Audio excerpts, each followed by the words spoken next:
ایک عارف سے انہوں نے ایک اچھی پہچان بتائی کہ جو یہ دیکھنا چاہتا ہے کہ امام زمانہ علیہ السلام سے کتنا قریب ہے، وہ دیکھے کہ قرآن سے کتنا قریب ہے، اس لیے کہ قرآن سامت ہے، امام ناطق ہے، دونوں میں کبھی جدائی ہو نہیں سکتی۔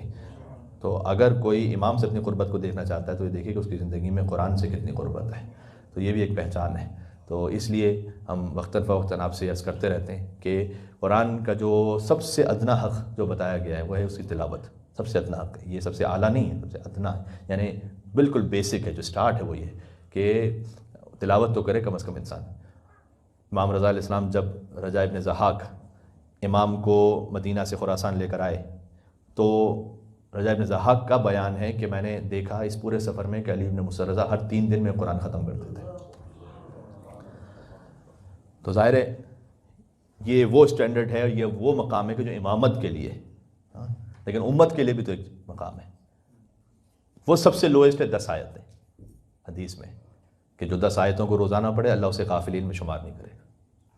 ان کے لیے 10 سپارے وہ پڑھتے تھے، پورا قرآن ختم کرتے تھے 3 دن میں۔ ہمارے لیے جو سب سے لو اسٹینڈرڈ کا 10 آیتیں، یہ ہے جو کم سے کم حق ہے قرآن کا، ورنہ ان قوم اتخذوا ھذا القرآن مہجورا، اللہ تعالیٰ نے قرآن میں کہا ہے کہ رسول اللہ یہ فرمائیں گے اور شکوہ کریں گے کہ پروردگار میری قوم وہ تھی کہ جس نے قرآن کو چھوڑ دیا تھا تنہا۔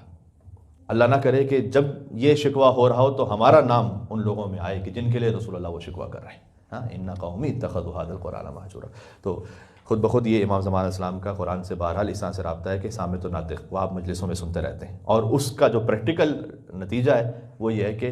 اور اس میں آپ کوشش کیجئے کہ ایک اپنا روٹین بنا لیں۔ تو اس میں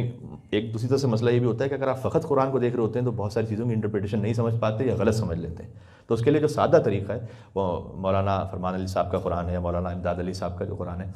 انہوں نے جو اس کے لیے ٹرانسلیشن اور مختصر وضاحت ساتھ میں کی ہوئی ہے، اور جہاں کہیں کوئی ایسی آیت کی جس کے لیے کوئی ضروری ہے وضاحت تو وہاں انہوں نے حدیث کو لکھا ہوا ہے ساتھ میں، تو یہ بہت امپورٹنٹ ہے۔ ایسا نہ ہو کہ قرآن کو ہم اس طرح سے لے کے پڑھے کہ بسا کو سیڈیو انٹلیکچوئل ہوتے ہیں وہ کہتے ہیں کہ بھائی بس اب قرآن ہے حدیث نہیں ہے، نہیں، یہ قرآن ہوتا ہے ساتھ ساتھ ہے۔ تو آپ اس کو اس طرح سے اپنی روٹین میں رکھیں۔ یہ میں نے 2 مثالیں آپ کو اس لیے دیں کہ اردو میں بہت ہی آسانی کے ساتھ یہ اویلیبل ہے، تو آپ اس کو دیکھیں اور اس کو اپنے روٹین میں رکھیں۔ 5 آیتیں رکھیں، 2 آیتیں رکھیں، 3 آیتیں رکھیں، لیکن کم از کم روٹین میں رکھیں۔ تو آپ ساتھ ساتھ اس کے فٹ نوٹس پڑھتے رہیں گے تو ایک وقت آئے گا کہ جب آپ خود محسوس ہوگا کہ آپ خود اپنے وجود میں قرآن اور اہل بیت علیہ السلام کے کلام کو محسوس کر رہے ہیں۔ امام زمانہ علیہ السلام گویا جس طرح سے وہ چاہتے ہیں تو وہ روح ہمارے اندر زندہ اور تازہ ہو رہی ہے انشاءاللہ سے۔